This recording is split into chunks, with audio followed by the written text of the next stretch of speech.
Okay, then uh, an official good morning to everyone. Then I already did so, but it's um, I introduce myself. My name is just a moment that you are seeing yourself, I guess. Okay, okay, I'll start like this, and then I'll share my screen. Good morning, everyone. First thing that I'd like to tell you is that for the ones that are not doing, I mean, it's necessary that you put your first and last name uh, in the in your as displayed in the participants list to make sure that we have all the names. We will be publishing the list of the people that are participating to this event, and we will be also sharing everything is will be discussed here. Then we will be sharing the slides, the recording, as this is recorded, the participants list, and we will also make sure that we will publish anything else that can be maybe shared by any of you. If there is some organizations here during the Q&A session, if you want to do a 5 minutes talk in which you talk about any solutions that may be useful uh, to know for Pilsen and others, Clamaboro.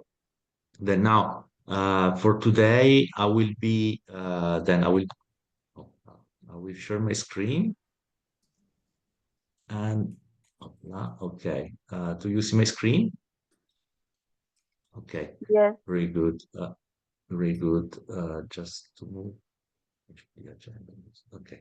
That just to quickly introduce what we'll be doing and discussing today. We will be, I will, next to this small welcome, I will be make a short presentation of Clamaboro just to give you the context of what is happening here today. Then the friends of 𝐿𝐴𝐴𝐷𝐸 will, for Pilsen, for the city of Pilsen, will be defining the challenge of the city. Then they will explain it as detailed as much for the version that we have today. Then we will have the Q&A session. You will be able to ask any questions to them. And in case, as I said, you want to do a small presentation, you can. Then finally, you have the public procurement process that is, let's say, the whole procedure we are going through. My colleague Francesco Molinari, that is here, that by the way is the Deus ex machina of this procedure, will be explaining you. You will be able to ask him questions, if any, and at the same time, in the last Q&A session, every time uh, we do, it may happen that there are again some questions about the challenge because maybe over time you something came up and you will be obviously be able to do so, and then we will wrap up and conclude. Just for your information, in our experience we keep 2 hours and a half, but often it's a bit quicker, but this also depends by the number of interactions that will be happening. Now, to go to Clamaboro, first introduce myself. My name is Matteo Satta. I work for ANCI Toscana. For the non-Italians ones that I suspect are the most today, that's the Associations of Cities of Tuscany. And then we have, I'm the scientific coordinator of the project. Now, what is Clamaboro? First, Clamaboro is a project that is funded around Horizon Europe, but in the framework of the EU mission, then we have a particular kind of objectives that are strictly related to the mission. Don't forget that the mission is, yes, about 112 cities that have been selected that are working, plus, by the way, a twinning program that is selecting even more cities. But next to that, there are projects that are funded under a number of fields. Our is urban planning and design. And then we're in this trial. Doesn't mean that all our cities are part of the mission. As you see here, we have above in this slide, you see our R&D and IT experts. In the third row, you see our our city specialist, and below you find our cities that are 14. They are divided in two hubs, field hubs that I will explain in a second. We have in every hub 4 followers and 2 or 3 for a leader, sorry, and 2 or 3 followers, as you see. And in some cases, you see the same city leader on one side and follower on the other side. I'll explain you in a second again why. And then we have 3 observers cities. That means there are cities that are following our work to move forward. Now, when I was mentioning, yeah, there are some cities that are leader on one side, follower on the other, is because when we divide it in two, our cities, let's say, we have on one side energy and mobility, on the other one, waste and circularity, taking into consideration that in our view, pilots in these two fields may be quite different. Cities position themselves as leader on the two of them, some of them as total followers, but then any leader on one hub can be follower on the other hub. That means that's why also Grenoble and Sofia are doing so. And what is important in this scheme is to know there are city angels on the two. Each hub is led by what we call a city angel. There are city specialists that support the cities also to connect better to the rest of the project and all the other objectives that are cross-cutting. The project is quite complex and requests such division, let's say. Now, going through the vision is we mostly consider, and this is part of the mission, by the way, that today we don't lack technology. We lack the right use of it, and we assist and we see a quite huge gap between often local authorities and the market. Often you have the market and local authorities can struggle to find what they need on the market, and maybe the solutions from the market may meet ideally what cities need, but then at the end the technology is not done for the right use. Then what we would like to do is to see the cities becoming the glue between the market and citizens and stakeholders to drive behavioral change. Otherwise, it will be very difficult to drive behavioral change with a simply technological approach, not related to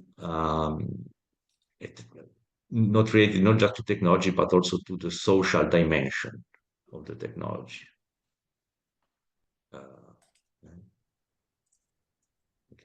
Sorry. And then for the 4 main objectives, the first one was already somehow explained. We work on the mission. Then what we want to do is to drive a mission-oriented program, allowing the cities to create local hubs that get connected to each other to improve the peer-to-peer and to improve and to create, and this is objective 3, a community of cities, but supported by their stakeholders. And then there is another point that is strictly connected to this, is how do we find a business model between the private and the public sector while talking also about local authorities.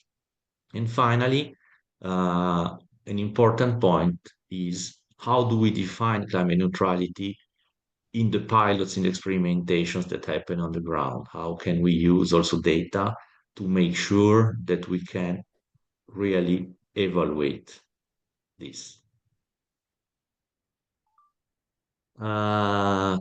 Then, to conclude this quick presentation, I give you an overview on what is somehow the path that cities do. Now, a leader city started co-creating its challenge. They created a draft challenge that goes into an innovative procurement procedure. That's the one we are seeing today. And the first step of this procurement, innovative procurement, sorry, is that we have first a preliminary market consultation in which the draft challenges, let's call them draft challenges, are presented. And the interaction done in a number of ways that Francesco will explain you better than me, allow to have and define the full call for tender text, including a challenge that will be refined also according to what the market is telling us. Maybe what the city is requesting is not possible, maybe what the cities require, maybe it's not available, maybe there is something the cities didn't think about, a number of things. Then this goes into the deployment of solutions that are selected. In this case, we will have 5 pilots. We will have 5 cities involved, and we will have 10 solutions that will be selected. They will be deployed, evaluated, and then there is the replication. Now, going to the replication, the experience told us that we have a double replication. The first one is by process, and the replication by process, which is the one that we're mostly in now, is the one that in which the follower cities, after that the innovative procurement of the leader cities ended and the solutions start being deployed, they start to define their challenge and they start the innovative procurement procedure. That's where we stand today. And then they will be replicating also the deployment and the evaluation later on in the second moment. That means that the followers in this way take the process 2 years or 1 or 2 years after the leaders, making sure that they can start their processes knowing the results of those steps of the leaders. And then at the end, we will have 25 solutions normally all over Europe in 11 cities deployed. And we are investigating how to make a replication by product, also making sure that we can valorize those solutions. Then, with this I'm done. The last small information is that we do have a newsletter that we use a lot to communicate about the call for tender. Then I invite you to subscribe to it. It's enough to go on our website, and normally there is a very annoying pop-up that comes up asking you to do so. Then it should be easy. And then you can also follow us on LinkedIn that shares a lot. I mean, shares a lot, at least all the information about this tender and a number of other things. Now, hopefully, this was clear to all of you. Now, if there is no questions, at this point, I would leave the floor to the colleagues in Pilsen. Martina, okay, very good. Thank you so much. Okay, the floor is yours. Don't forget, everyone, you can ask questions to the colleagues after this. Hello, Matteo. Hello, Matteo. Hello, everyone. Thank you very much for your initial presentation. Just I wanted to, can you see my screen? Everyone see my screen? I do see your screen, but your voice is a bit, I don't know how you say in English. It's a bit, looks like there is some disturbance. Okay, I turned my camera off. So does it work better? Is it better now? Yeah, it's better now. Okay, yeah. So good morning, everyone. I'm very happy to be here today together with my colleagues Tomáš Benedikt, who is the head of the development department of 𝐶IT-MP, and 𝐏𝐢𝐥𝐬𝐞, who is the smart city advisor to 𝐶IT-MP. I'm Martina Surinková, and I'm project manager for international projects, and 𝐏𝐢𝐥𝐬 is one of them. Today, I'm going to talk about the preliminary market consultations and some aspects of our challenge that we defined in the city of Pilsen. And I believe that after my talk, there will be time for discussion and for any questions. So feel free to reach me after the end of my presentation. So now let's move to the first part to my talk, which is about the city of Pilsen. Do you see another screen? Yes, okay. Yes, okay. we do. Yeah. Yes, we do. I would like to shortly introduce 𝐶IT-MP. 𝐶IT-MP is the in-house company of the city of Pilsen, which is responsible for providing IT services to the municipalities. And our claims are that we innovate Pilsen. We use modern technology to make life easier and to develop talent and also to inspire entrepreneurship. We are working together to create a smart city, and also European Horizon projects are one of the tools that we use to reach our goal. We are also a founding member of PINE, of the Pilsen Innovation Ecosystem. When it comes to the city of Pilsen, I believe that many of you already know Pilsen, or at least you've seen our famous landmark, the entrance gate to the famous Pilsen brewery. And also, I believe that you have tasted the Pilsen beer. If not, please feel free to do so because it's really marvelous. As for the city of Pilsen, it's a city of traditions, as we call it. It's a medieval city which was founded in the 13th century. And also, it's a city of innovations. We have a modern technology park, Tech Tower, which was renovated, brownfield, and now is one of the most cutting-edge science technology parks in Central Europe, together with a test tank for drones and so on. So I believe that this gathers us to one of the most developed smart cities in the Czech Republic. The city of Pilsen is the fourth largest city in the Czech Republic. It's the capital of the Pilsen region, and it was founded in 1295, so at the end of the 13th century. Its total area covers 1,765 square meters, and its population is about 186,000 inhabitants. Our location is quite convenient. We are located about 78 kilometers west of Prague. It's about 1 hour drive on the highway and about 70 kilometers from the German border. Again, we are connected with Germany and with Prague with a developed highway, road, and a railway network. Our city is famous not only for Pilsen Brewery, of which I've talked previously, but also for the engineering complex of Škoda factory. And we have many companies in advanced engineering, machinery, electrotechnics industry. We are also an innovation hub and also a mobility innovation hub that is attracting multiple companies providing solutions in the fields of software development, sustainable mobility, artificial intelligence, UAV drones, digital twins, and autonomous driving. We are a university sitting hosting the University of West Bohemia in Prague and Faculty of Medicine of the Charles University, Prague. Geography, our city is located at the confluence of 4 rivers, which gives us a very unique geographical conditions. It's about 310 meters above sea level, and several hills are elevated more than 400 meters. Demography. We are the capital of the Pilsen region and of something which is called the Pilsen agglomeration, and it gives us a population of over 300,000 residents.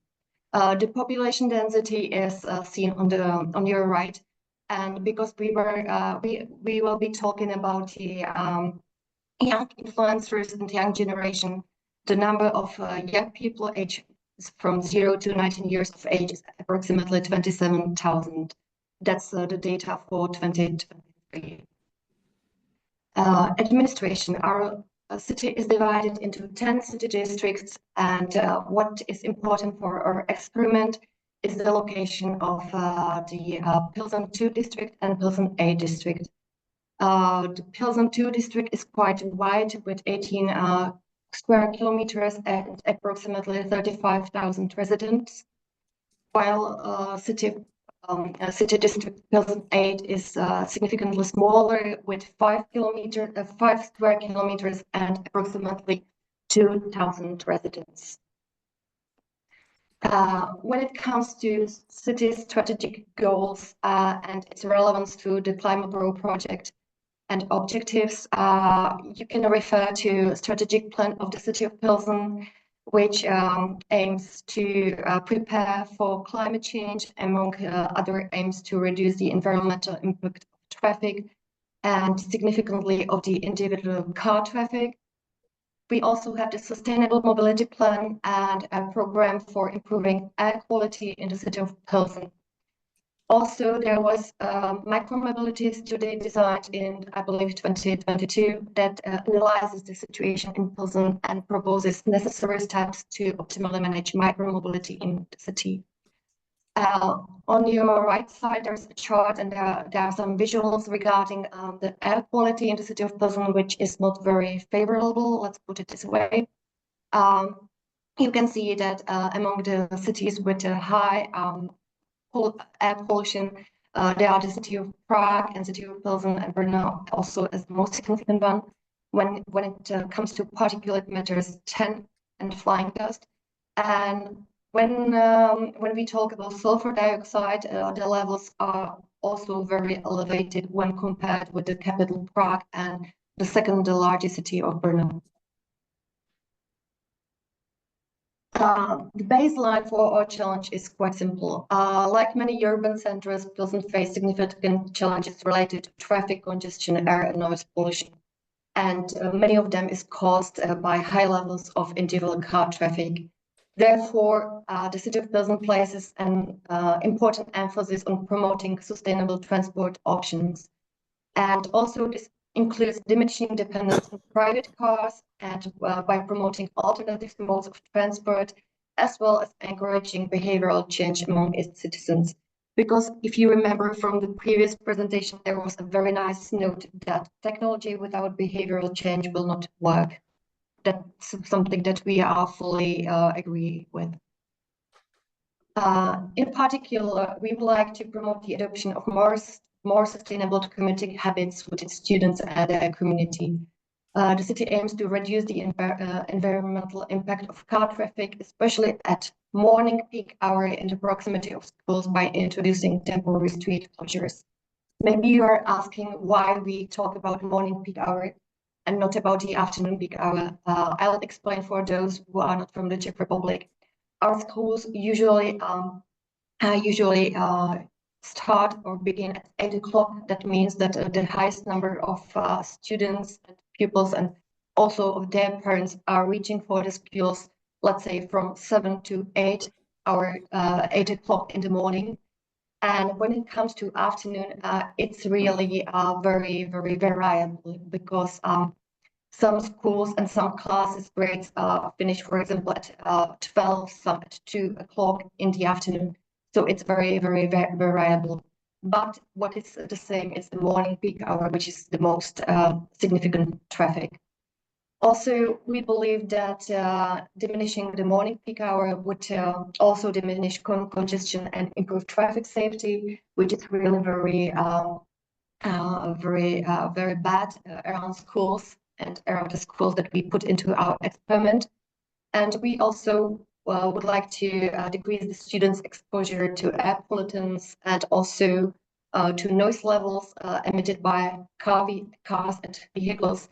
And also by supporting sustainable commuting habits, we believe to lower CO2 emissions as well. By doing that, we would like to also engage the local communities and also the communities themselves, because as we said, the encourage behavioral change is promoting sustainability is going to be crucial for our experiment.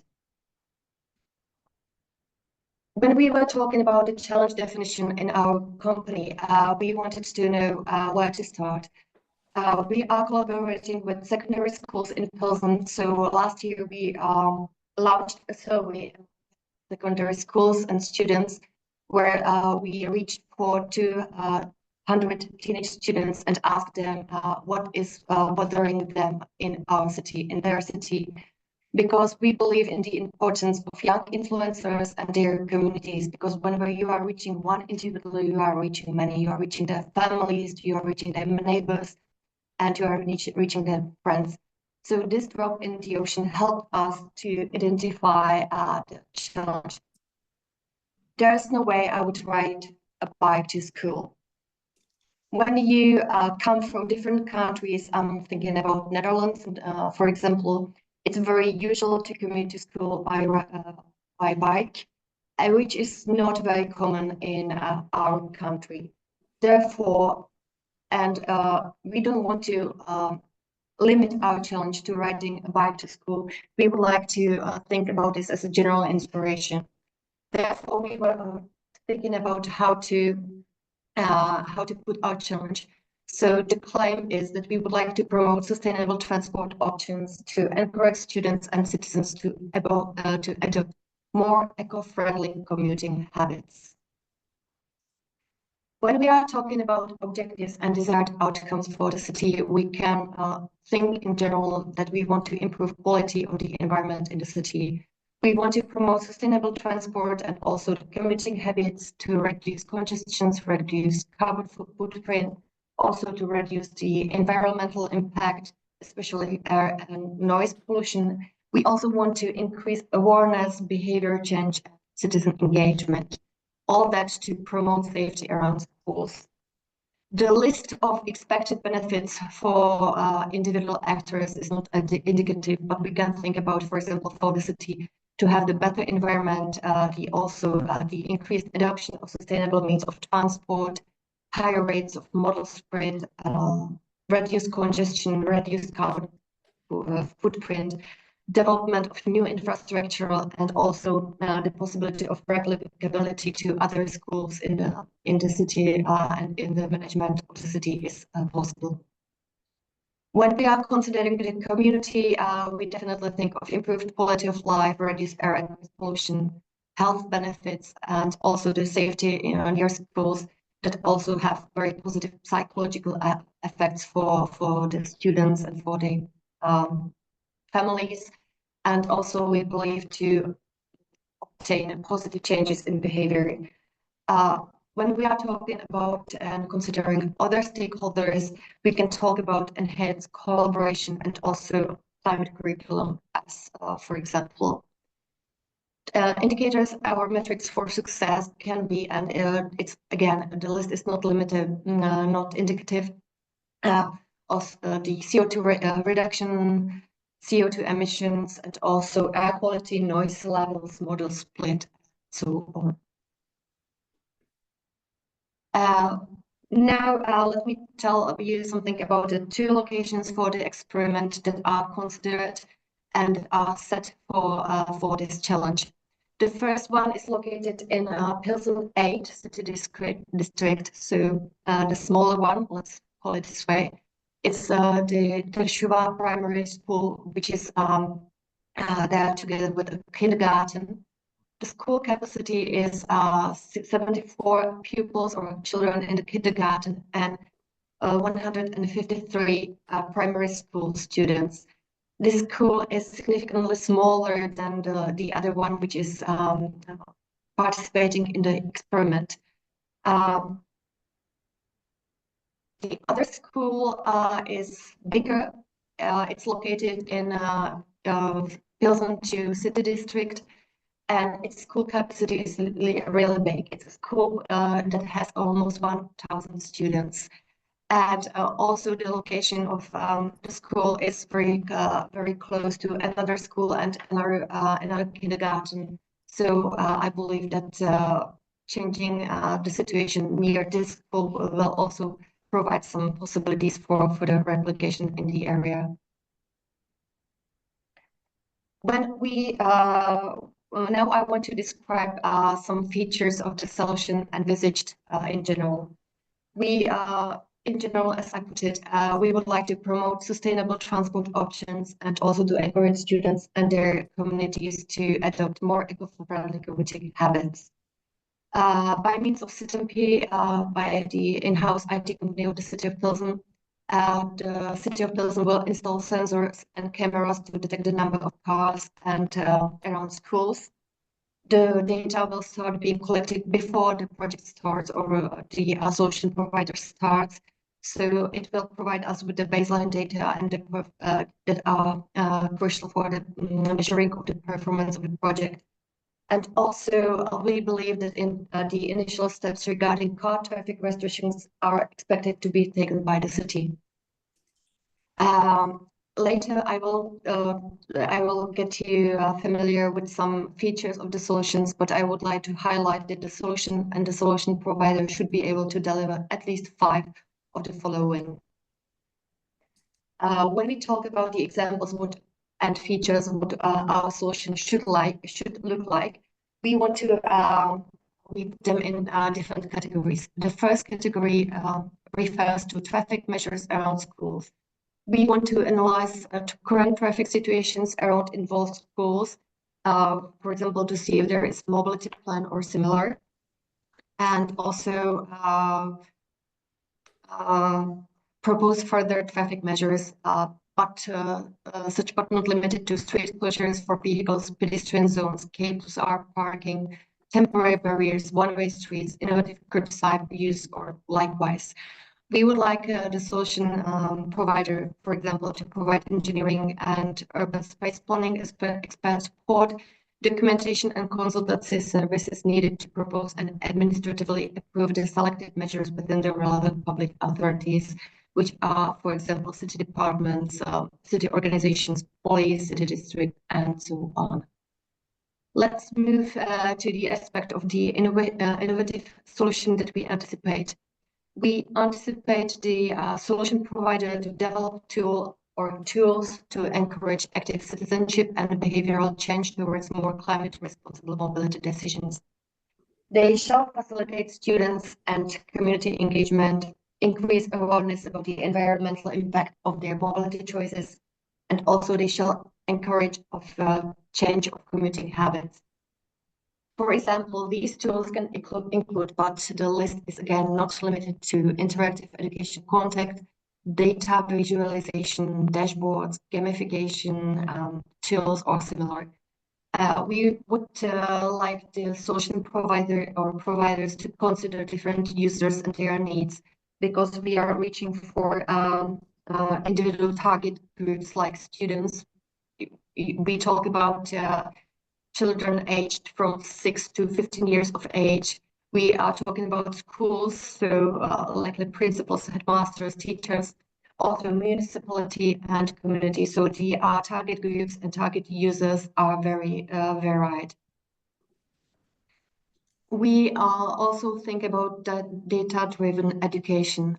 We would like the solution providers to detect data needs, facilitate understanding of environmental data, use innovative solutions to analyze and visualize data to evaluate the impact of the adopted measures, also to identify trends and support informed decision-making.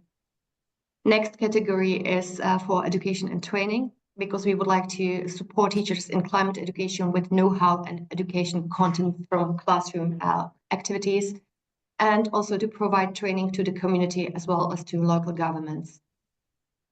Our solution, as we envisage it, should incorporate a gamification aspect with game elements within the classroom and community activities that would motivate and reward sustainable behavior. For rewards, we suggest to consider existing city services programs comprising, but not limited to, sports, cultural events and facilities, public transport, mobility services, and similar. Community engagement is also one of the aspects that we consider. We expect the solution provider to organize community activities, workshops, and/or events to stimulate the behavior change of students and citizens. Finally, when it comes to communication and outreach, we would like the solution providers to engage with the local public and individual stakeholders to raise awareness. Now, let's move to the slide where I wanted to put together some data sources that the potential solution provider might find useful. The first one is for infrastructure. There's a link to cycling path in Pilsen.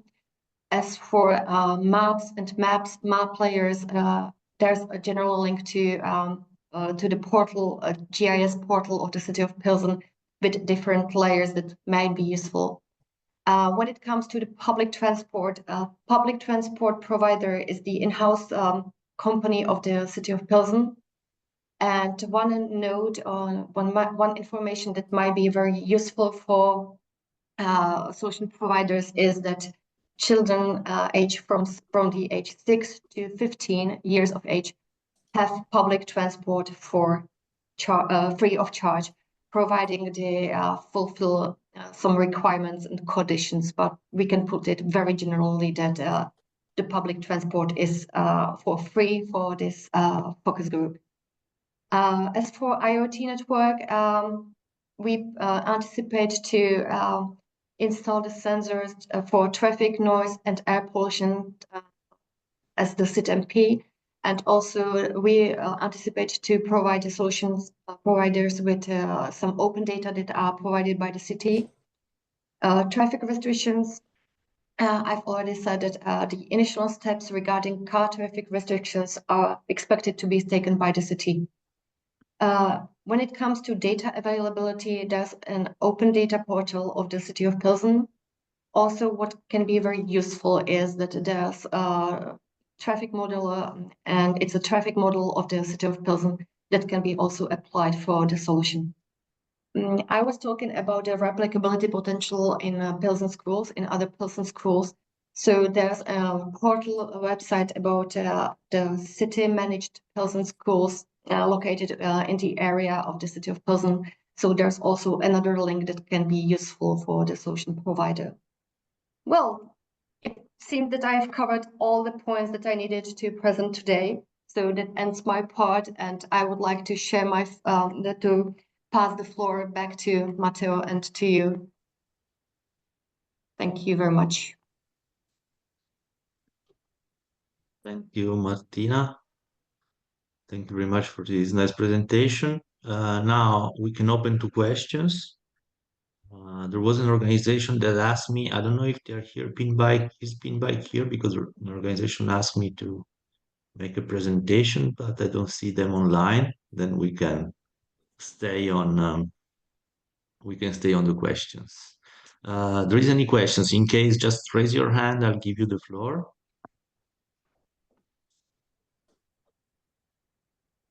Navsika, if I pronounce it well. Yeah, that's actually correct. Thank you, Matteo. I don't know if you, before that you said about an organization and the presentation, I don't know if you meant us, Design Clips. No, you were two of you, but no, you can Okay. do it in case you want. Okay. Just there is another question, maybe in the middle, if I can just take the question, then I leave you the floor for the presentation. Yes, sure, yeah. Pavel? Yes, thank you. Can you hear me? Yes, perfectly. Okay, good. Thank you. I have a question regarding the previous presentation and the point where some kind of traffic restrictions are supposed to be taken by the city, but at the same time there might be some kind of approvals which are needed from other authorities than the city's authority.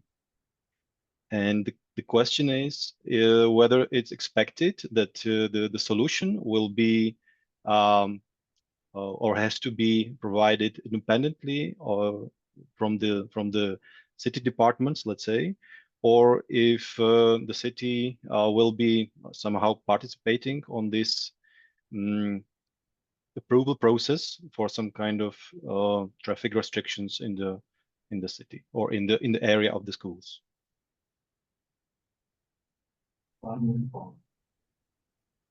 Well, if I understood correctly, I would like to explain a bit, or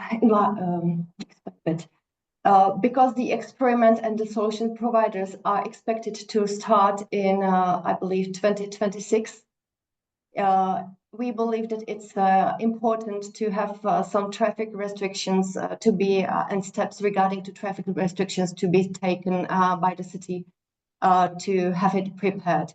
Yes, so there will be some, but it's not within this within the scope of this public procurement. The city will do some steps that are necessary to calm the traffic around the city, around the schools. But later on, we expect one of the features of the solution envisaged is to have the traffic management and also to have the study that would, let's say, lead to calming the environment and traffic. Yeah, but we believe that the initial steps need to be done by the city. Okay, thank you. So does it mean, because maybe I missed it, but it was not mentioned yet, the timeline of the project itself. So the question is if the results should be somehow checked during the project, let's say duration, or if how it's mentioned, like some kind of restrictions or some kind of measures will be taken. It takes some time to approve it, and afterwards the situation will change somehow. And the question is whether this evaluation of this new situation should be somehow, or how it should be connected with the results of the project. Yeah. So if the measures are going to be somehow presented or prepared but not checked, or how is it connected with the timeline of the project? It's important to know. Yeah, the timeline of the project, that's something that will be presented later by Francesco. So yeah, but indicatively, we believe that the solution providers will be chosen by the end of this year. But this is very indicative. Yeah, so that's this is the answer to your question.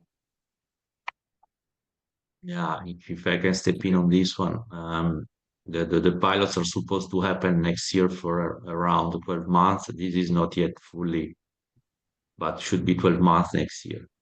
And everything you ask, obviously, a number of things, but Francesco will explain better. But the timeline of your solution deployment, in case it's up to you. Jiri? Yeah. Thanks, Matteo. I'll maybe just add a small thing to what Martina said. So because the timeline of the project is 1 year, as Matteo said, so basically the traffic restrictions will be prepared somehow by the city before these projects start. So in course of this year, so when you as providers start working on the project, you will already have something in your hands what concerns traffic engineering, documentation, and restrictions. But it doesn't mean that we don't expect this expertise from you. And we expect that you will just take this as a basis to start from. And you might work further on that, modify, bring your own expertise, come with different ideas, etc. Yeah, so I hope this clarifies a bit more. Time-wise, we'll have 1 year. And we will need to fit in the schedule of the school year, obviously, with that. And evaluation, maybe small addition, what you asked also. So the sensors will be installed again before the project starts in course of this year. So you will have data, like baseline data from the city before the project starts. And then you'll be able to evaluate the impact of any activities and measures you do within the year of the project from these sensors. Okay, thank you, Jiri. Then there is Martina that took the floor. I know Martina may be raised the hand. No, you're still there. Okay. Yeah, I just wanted to note that traffic measures, when we are talking about the features or characteristics of our solution envisaged, we said that we want the solution provider to provide us with at least 5 of the features that I was talking about. So theoretically, when I'm thinking about it off the top of my head, this is something that can be done by the solution provider, and that doesn't need to be done from another solution provider as well. So that's how I understand that. Okay. Then there was, I'm sorry, I think there are various hands. I don't know if Pavel, your hand is new or old. Still the same, but I have another question, if possible. So what's the key for the choosing of the schools to the project? Why did you choose particularly these 2 schools to be part of the project? What's behind of that? The answer is quite easy, because the situation near these schools is very bad. There's a heavy traffic in the morning, and also these the headmistress of the 2 schools selected here are very willing to cooperate and collaborate with us. So that's the reason for that.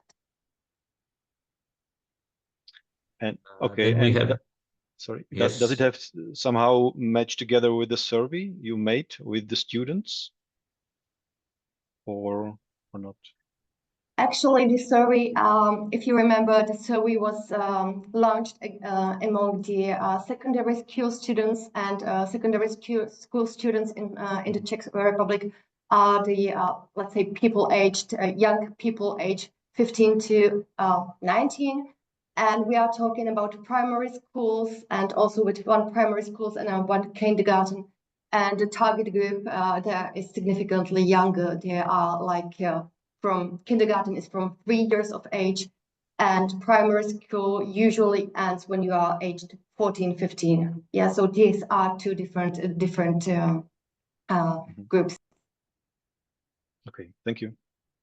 Okay, then we have Gregory, and then after Gregory, I'll leave the floor to I can't find the name anymore, and it's complicated. 𝐿𝐴𝐵𝐸𝐴. Gregory. Hi, morning. Thanks. Morning. I just was wondering, so the sensors for air quality that will be installed, are they just for the baseline, or just to clarify, will they be running throughout the project so that data can be used and visualized or used for gamification and will be made available via API or integrations from the sensors?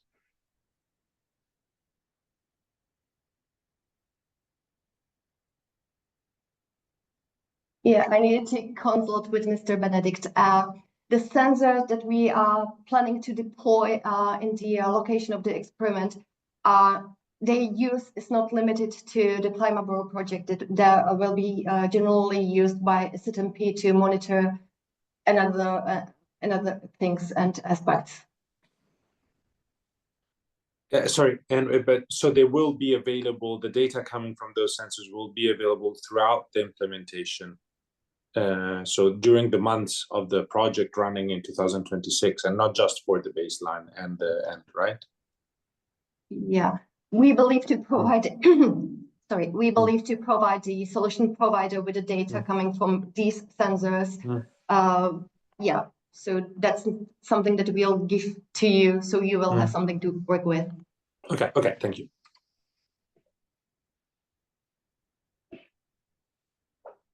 Okay, perfect. Now it's time. 𝐿𝐴𝐵𝐸𝐴, I said just 1 question, but then it was a bit more. No, it's fine. Navsika, It's fine. Feel free to present or say whatever you need. Just 1 small thing is, if you present slides or something, make sure to just send them to us afterwards, because we need to publish them on our website with everything else. Okay, so before presenting anything, actually I raised my hand before because I had a question regarding the traffic measures, the discussion around the traffic measures for Martina. So my question, if I understand well, since the timeline of the project, of the pilot project, will be about a year, any kind of changes we are going to design and make, they will be more like temporary changes, like a tactical urbanism thing, rather than something like a redesign of a street or something. So I was wondering if like the brief of this project, of this pilot anyway, are you thinking of having, like, as a result, as a deliverable, like a preliminary redesign of a street study or something like that, or are you thinking about something more like yeah, as I said, something more temporary, like a campaign, more about awareness and all this stuff, or both?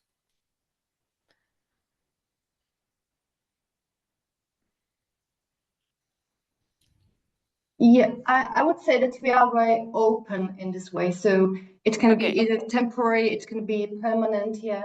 So it's at the moment we are very open to both possibilities. Jiří, do you want to elaborate? just to confirm what Martina said, and I think it's described in the first or the second point there, that we asked for 5 out of those 7 points, if you remember on those slides. And so it should be both, or ideally it could be both, or it could be just the tactical urbanism. But it would, I think, be welcomed also to see your invention and design thinking for long-term design of these areas around the schools. All right. Okay, that's clear. Thank you so much.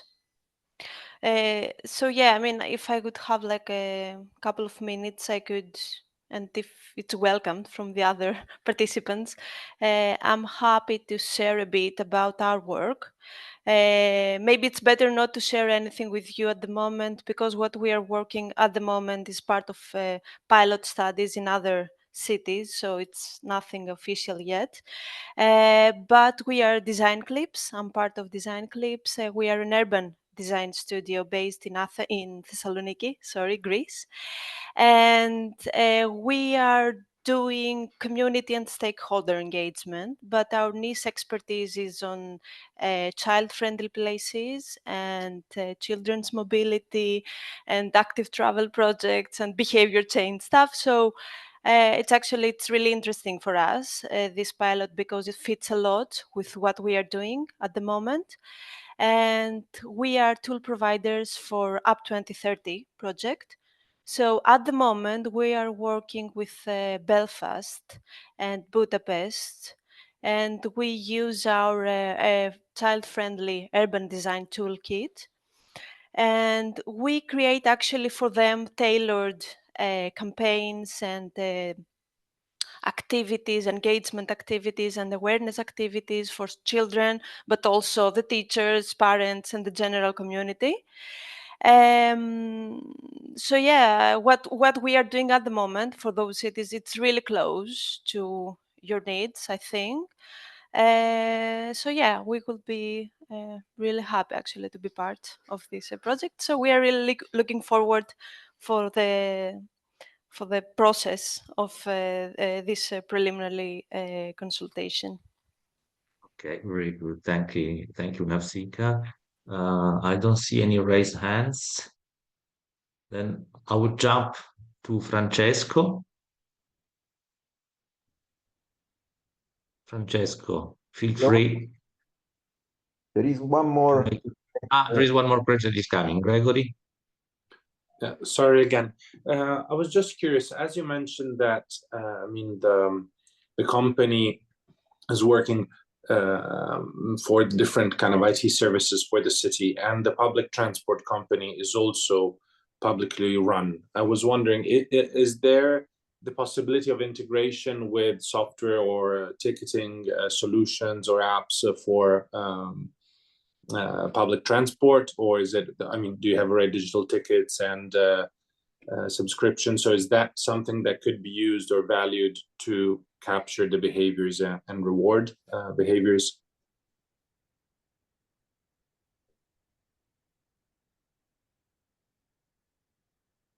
Okay, I needed to consult this with my colleague.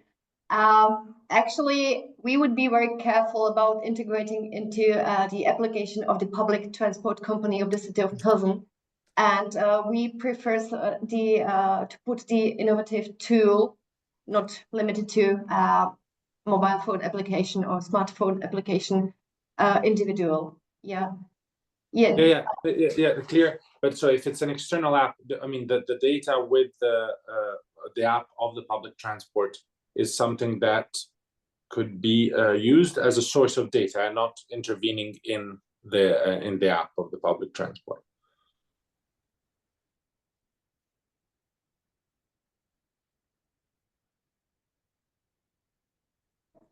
Yeah. Well, we have some data from the public transport company, but their scope is quite limited. Yeah, okay. So we can't say that we'll get the data in the full scope. Yes, so I would be very careful with this. It was just I inserted the note about the public transport because what I found interesting is that public transport is free for children, basically for our focus group. Here, thank you very much. Thanks. Thank you, Gregory. Now I try again. I don't see hands again. Then Francesco, you can go, as long as any hands will come up. But anyway, for other questions, just keep them for after the presentation of Francesco. You will be able also to ask other questions to Pilsen in case. Francesco, this time it's true. I also had a question for Martina. So before starting, Okay. Take the floor and start asking the question. I will ask Martina, no, because there was a slide saying that the sensor deployment is independent from the project. So we assume that at least some proposals may not need the use of sensors. But then there was this discussion, and so my question for you, Martina, is very simple. What is your time plan for the deployment of those sensors? When do we expect more or less to have them deployed? Thank you. Hello, Francesco. Thank you very much for your note. The timeline for the sensor implementation is that we want to have them implemented ideally in the first quarter of 2025, or what we consider more realistic is the first half of 2025, in order to be able to start measuring and to have the baseline for the solution providers. So that's what we would like to have.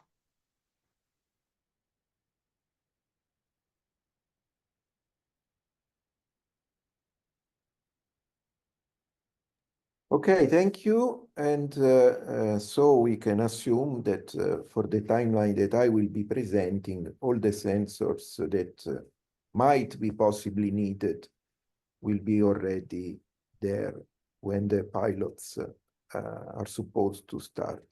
So now I will share my screen. Good morning, everyone. Good afternoon, depending on the time zone. And this is my presentation. I hope you can see it in full screen in front of you. I'm trying to move to the next slide and back. Please confirm that everything is going well. So my name is Francesco Molinari. I collaborate with ANCI Toscana in the public procurement procedure design.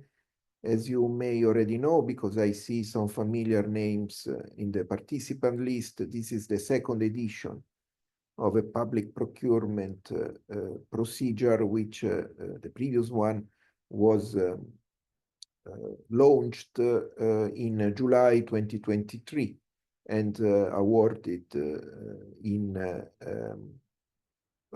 July-August last year the winners of the call for tender. So we can expect to replicate the same timeline, and so probably expect that by the end of the year we will have the finalization of this procedure. This procedure is structured in phases. The first phase is basically taking place between today and the 10th of February, as I will tell you. Today we are celebrating this event, which is the preliminary market consultation according to the legal terminology featured in the European legislation on procurement, also adopted by all member states. Preliminary market consultations are events in a free format. We are holding these online that are basically meant to get information from market players on what already exists in relation to the description that was made before by Martina of the challenge at the city of Pilsen. The overview may involve also prototype solutions which haven't yet reached the market. The reason for asking a TRL, which should be at least 5 or 6, is because we cannot wait too much time before deploying the solutions in the environment that was described earlier. So in case you have this situation, you experience being at the end of a previous project, delivering prototypes, be careful because the time limitations, I will be back on that soon, can be very binding. Based on the information we will get, not only during this event, but also after it, and until the 10th of February, which is a deadline we have proposed to receive from you descriptions of ideas that you may have concerning how to meet at least some of the requirements posed by the representative of the city of Pilsen. Based on all this information, we will set up and write a call for tender, which, of course, which will contain specifications that can no longer be changed. So now we are in a phase where we can discuss, and this is why we are longing for your contributions. But once the call is published, the specifications will be there, and therefore the strategic direction that we will decide to take for the reception of proposals may not be the one you might have wanted, which creates an interest for you to collaborate, I hope, with the city administration and with 𝐏𝐢𝐥𝐬 Toscana in this phase. We expect to publish the call for tender in March, and the first deadline will be in April, but it will be a technical or tactical deadline during which we will only ask you to present yourselves, to submit some credentials related to past similar works or jobs without pretending you to be, let's say, a champion in this business. And also in the case that your intuition or your idea was never practically deployed before, we welcome the possibility of creating alliances with third parties. So these candidatures until April or early May will also be possible from so-called consortia or temporary groupings of maybe startup enterprises jointly with universities or research institutions. There will be no particular exclusion criterion. Once we finalize the accreditation or qualification of the participants, only those will be invited to submit an offer. The offer will be received and evaluated for the first time only bilaterally with you. We will organize so-called negotiation meetings during which with full protection of confidentiality, because we will be in the middle of a procurement procedure, we will discuss bilaterally, only with you, the contents of your proposal and invite you to revise some aspects that, in our opinion, are not sufficiently well highlighted. This may also involve dropping some parts of your proposal which are not meeting at all what the requirements of the city of Pilsen are about. So what will happen is that you will have a second chance to resubmit your initial technical description of the project, only the second time accompanied by a financial offer, and therefore with the possibility or the necessity of being evaluated against all the other competitors. This approach, we hope, will be helpful to increase the matching between the requirements proposed by the city and your proposals, which unavoidably reflect your understanding of the business and your past experiences in this domain. Apart from the city of Pilsen, there are 4 other European cities engaged in the same procedure. I will mention them all in a following slide.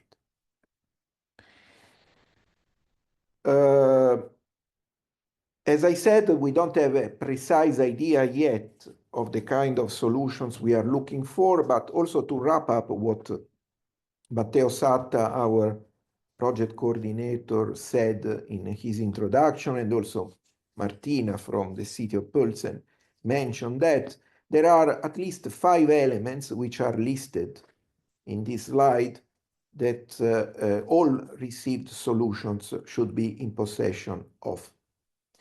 The first element is that there must be, and this is quite obvious, compliance with the challenge described earlier by the city. The degree of compliance will depend from your suggestions, like I said, and also from the distinction between unavoidable minimum requirements and additional requirements that can add points, so to speak, to the quality of your proposal. But basically, we have to have a consideration for what was presented earlier. The second element, also highlighted by Martina, is the involvement of people and people's behaviors. This is another unavoidable element. Third, I didn't mention that before, I'm doing it now. The maximum budget available in this project, in this, let's say, contest for the projects is 120,000 euros per initiative, with 2 solutions funded in Pilsen, like in all other 4 cities belonging to this procedure. So 120,000 may be a lot of money, maybe little money, depending on the points of view, but for sure they are not enough to go beyond the level of small-sized experimentation in the 2 identified schools. And one of the elements that we will have to clarify, I don't know if Martina has already an answer to this question, is whether the experimentations should be in both schools or only in one of them. Knowing that there will be 2 awarded proposals, the temptation might be one in one school and the other in another school, but this is still very open. In any case, the low-cost characteristic of the solution will be there. On the other hand, there will also be provisions in the call allowing the city to continue bilaterally the business relationship with these winners in case the solutions are functioning well. So they will, practically speaking, revert to you with your successful and already deployed solution to extend it, for example, to other schools of the city, or maybe other cities of the country, or even other cities of Europe. This is what we consider under the two headers of scalable and transferable. And I think this is another element that may meet the interest of the participants in this meeting, because in any case, it would mean that, okay, the solutions are to be made very cheap, but on the other hand, there is a potential for an immediate replication in the same context of the city of Pilsen, or even in additional European cities, including with our support as a project, like Matteo Satta was mentioning earlier. So to summarize, Today, there is still room for additional questions to Martina and also for the presentation of solutions. The only warning is that, as you know, this event is being recorded and the recordings will be published on the 𝐏𝐢𝐥𝐬𝐢 website. On the other hand, I think it is useful for you to have the possibility of coming back to the conversation we had today and also share the proceedings with additional colleagues or entities you are in a relationship with. Until the 10th of February, like I mentioned, there is this possibility, which is totally open and doesn't determine any privilege for you if you adhere to that, but it would be welcome for us engaged in the write-up of the call for tender to send us a written contribution using a template that is already available in the same page or space where there is the presentation of today's event on the 𝐏𝐢𝐥𝐬𝐢 website, I mean. Again, every received contribution will be published on our website, only with the exception of some parts that you specifically name as protected for some reason, like an existing patent or any other legitimate reason, in which case we will simply hide those parts and publish the remaining contribution. Indicatively, like I said, we will publish the call for tender in March. There will be time until April to present yourselves and ask for the qualification you need to present a proposal. And then during the summer, we expect to receive the first and then later the second proposal until the end of the year, when indicatively we expect to award the 10 procurement contracts and release the first payments. Legally, all I have mentioned is exactly compliant with the European and the national legislation on procurement. When I say national, I mean the national legislation of Italy, because 𝐏𝐢𝐥𝐬𝐢 Toscana, the main procurer, is based in Italy. Here there are a few references. The instrument selected, the one I already described for the procurement, is named Innovation Partnership. You have the article of the European Procurement Directive in front of you. Same goes for the article where it is described the way we should act on behalf of the other cities. And again, the preliminary market consultation. We have an FAQ site which you can consult. And please note, this is a merge of the FAQs that may have come on the occasion of this event or will come after this event, and previous events FAQs which we collected 1 year ago, like I said, when we did the same experiment before, where in case there was nothing related to today's event, you can safely check back to the previous FAQs, because nothing has changed in either respect, legally or referring to our intention. So all the information is still valid and applicable. The last link is the link to the official communication of the start of this procedure, which was done in December on the supplement, the online supplement of the official Gazette of the European Union. There will be another announcement in March when the call for tender is launched.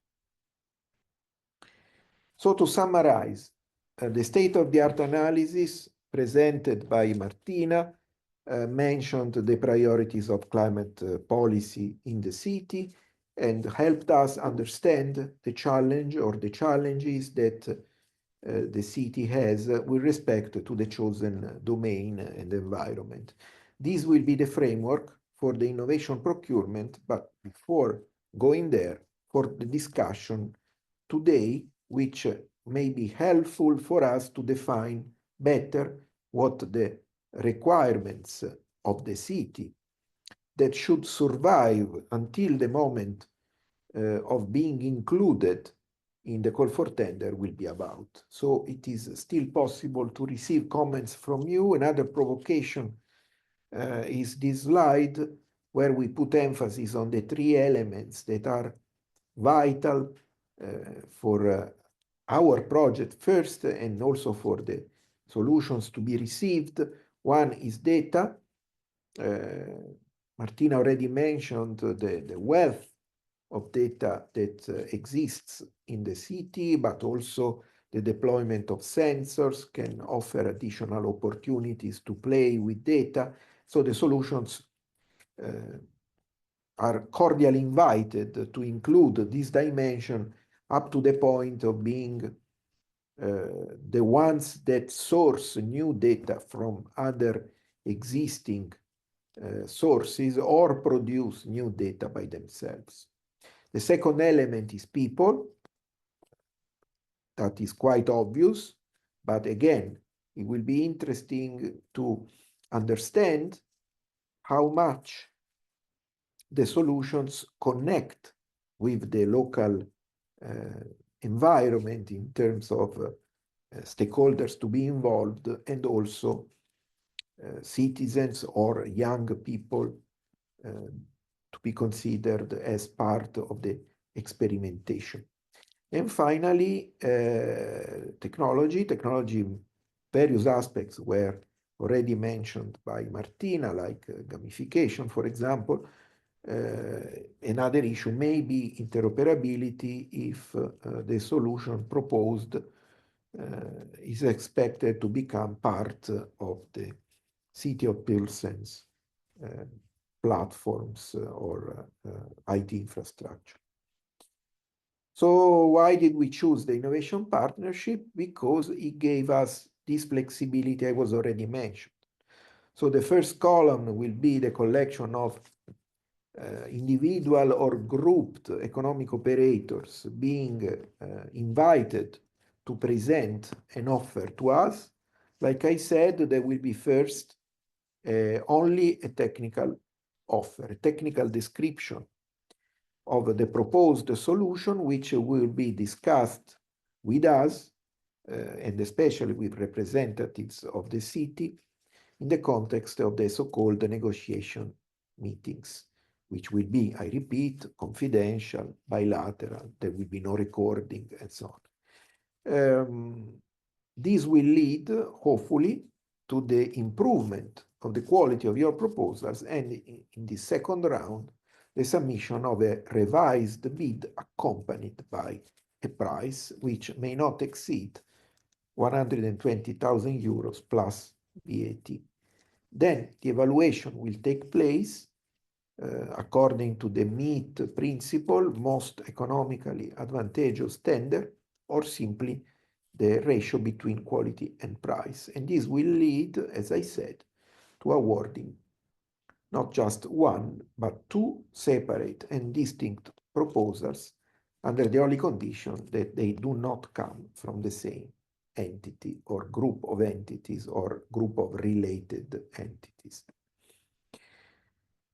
I'm finishing. Just as I mentioned, this is the fifth event of this kind we have organized during January. You can go to our website and find the recordings, for example, of the preliminary market consultation held in Issy-les-Moulineaux, a French city. Why this? Because our interpretation, at least, is that the objectives or challenges presented today are not too distant from the challenges presented in the previous event, which was about increasing the scale and persistence of people's participation in local zero carbon initiatives. We have 3 more events already done this month. one in Grenoble, France, one in Prijedor, Bosnia and Herzegovina, and the third one in Sofia, Bulgaria. The topic here is a bit different. We are more talking about waste management and circular economy.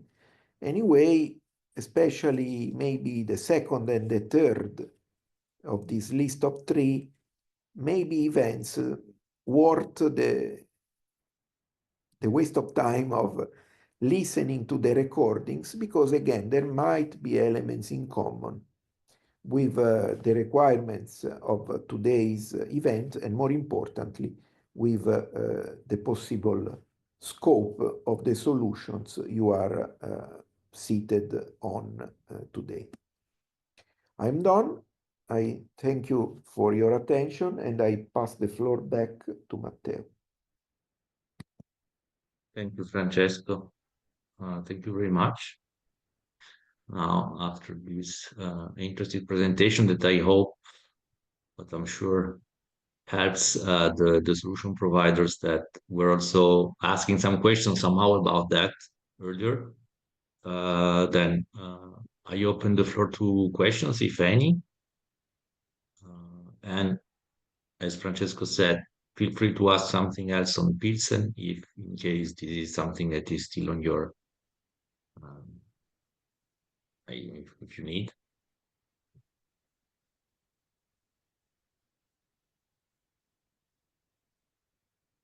Pavel, yeah, I was waiting. Pavel. Yes, thank you. I have one question. You mentioned the aspects of the project which should be taken into the consideration. It means like data, technology, and people. And once the goal is to have two awarded providers of the solution, for me, it's quite. I can imagine that in regards of data and technology, the solution can be, let's say, can be different, yeah, or the proposals. Once we talk about the people, I hardly can imagine that we have two different, let's say, solutions working at the same time with the, let's say, same or very similar group of people, which might be, in my opinion, a little bit confused for the recipients, for the people who are involved in the project, like from the community, from the schools and the others. And what's your experience from the other or previous projects based on this fact? Yeah. Thank you. Thank you, Pavel.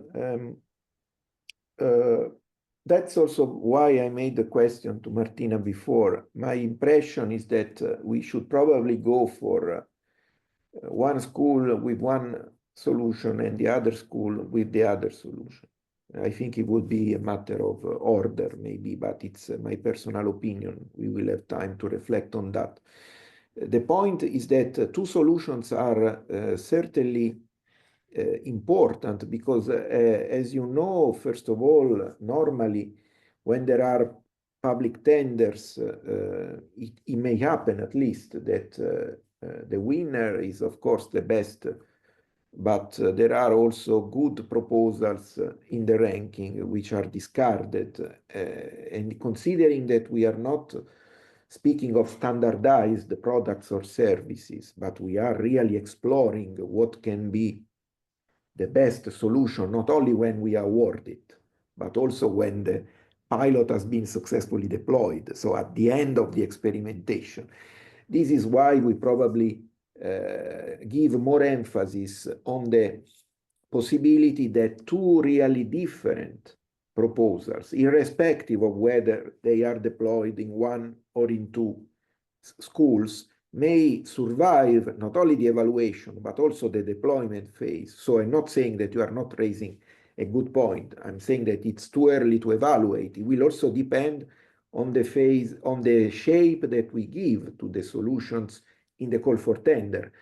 after receiving your proposals, making up our mind, checking back on the state of the art, what already exists, because the presentation done by Martina, which was excellent, leaves too much scope to hypotheses that are very different from one another. So it will have to be restricted, but today is not the time of restricting. So like I was saying, instead of awarding one and only proposal, we saw the value, also based on the previous experience of this procurement, in giving room for two distinct proposals, which will provide different approaches, and maybe the best of the two will be the only one considered by the city, which doesn't mean that the other winner may not have additional opportunities for replicating the deployment in other cities of the same country and abroad. Yeah. On this, I would like to say a couple of more words, because what Pavel was mentioning is not just about Pilsen, it's about other cities too. That's the scheme of the whole project for all challenges, let's say, for the whole public procurement procedures that happen in every cities. Let's say that the comment or the suggestion that Francesco made about having one school per provider is potentially the best and easiest one. We see as an example, to give you, as you were asking about what happened in other cities, okay? We are in the second round and we have the leaders that are already in a much more advanced status. The only city that involved schools was Athens, that is starting the deployment these days. And in Athens, they chose the approach that Francesco was explaining. In that case, it wasn't just 1 and 1, it was more something like 5 and 5, but it's a completely different project. That, as an example, doesn't request to close roads, which make it a bit easier. But it's a good point.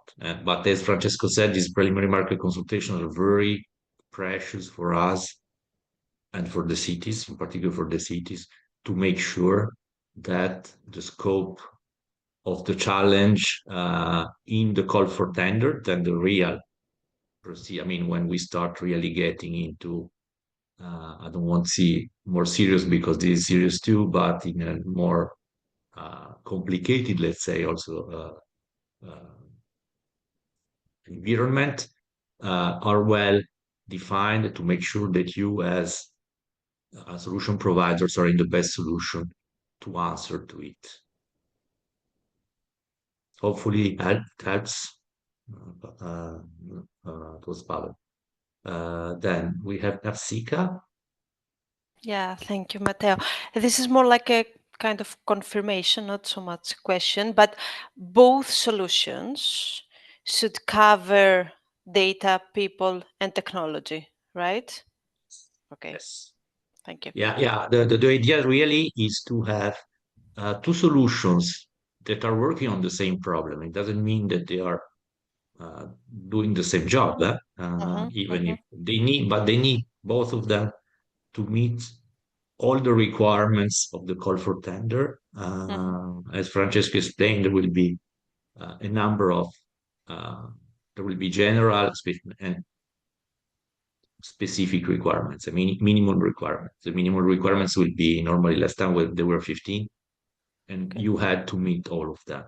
But the project could be very different, and we have seen cities once having those two, and that's one part of also of our research, if you want, is understanding how the cities will be interacting with the two. Because somehow we've seen in the most of the cities, the tools will be collaborating. They're not just doing totally separate works. Often there is a collaboration that is. And the glue, as I was saying in the beginning, the glue will be the city. And also gluing and make sure that, as an example, what Pavel was saying if you give two applications to the same people, that's a bit confusing. the comment is totally, it's very good in the sense that it's totally true. But it's to the cities then to make sense to all of this and making sure that also the people are driven towards a citizens engagement structure that helps to make sure that those people can experiment in the best possible situation. Thank you. Sorry, I still have my hand raised. Okay. There is any other questions?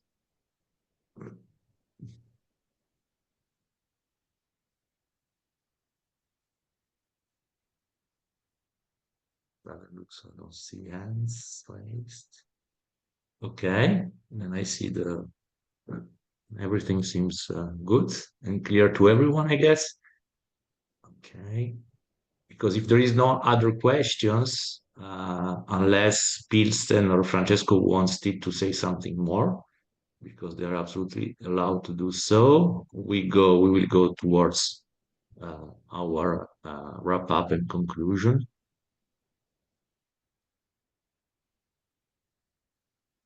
Then everything is silent, and I guess that there is nothing. Francesco, you wanted to say something? I've seen your microphone unmuted and muted. No, I just wanted to close it because I have no other comment to make. Okay. Then we can close, and then we can close this primary market consultation. Then to wrap up quickly, and Francesco, you correct me if I forget or forget something. First thing, we will be publishing everything happened here on our website. There is, as Francesco said, there is an FAQ session for followers that is mostly taken by all the experience that we had, also questions that already were raised in the past about the procedure that can be helpful for you. Then feel free to go and see them. At the same time, we'll be publishing the slides. We will be publishing the participants list and the recording of this session. You will be receiving an email from the Eventbrite in which we will be sending also a couple of links that are useful for you to have all this a quite straightforward way. Said that, as Francesco rehearsed various times, really it's important that you to receive as many solution forms as possible from now to the February 10th. As Francesco said, if you have a problem, you need 1-2 more days, just send us an email, making sure that we can know. At the same time, those solution forms will be studied then, and we expect the call for tender to be published sometimes in March, let's say. Francesco indicated half of March. We will do as soon as we can. And then there will be the procedure as Francesco explained. Anyway, the solution forms are very important. They will be published on our website, taking out the parts that are protected by any IPR right or something like that. Take into consideration for the ones of you will be able to download them from our website. It's a really easy document. It's not a long work. Honestly, you can really complete it in often really few minutes. If not few minutes, not much time in any cases. And just complete it at your best. But any contributions will be really precious for us. Then I don't think I'm forgetting anything. I think that I gave you all the information. Then I give, for the last time, I ask if there is anything more to say from any of you before closing, or asking anything before closing. No, doesn't sound so. Then I really thank the City of Pilsen, 𝐿𝐴𝐴𝐻, I'm sorry, it's very complicated for me to say, for the excellent presentation and participation. Thank to Francesco for the presentation and also the support to the animation of this one. Thanks to all participants for being with us. also the few project partners that I see here. Thank you very much. Thank you very much. Don't forget to go on our website also to check about the other cities challenges in case this may be useful for you. This is the last primary market consultations. Then going on our website, it will be possible to download also the recording or the other primary market consultations in case this is something that you are interested in. Then hopefully no more questions, I guess. Then thank you very much. And I hope to receive your contributions and working with the ones of you that are interested to do so. Thank you very much. Thank you. Bye. Thank you. Francesco, can you stay a second? Thank you. Bye. Thank you. Bye-bye.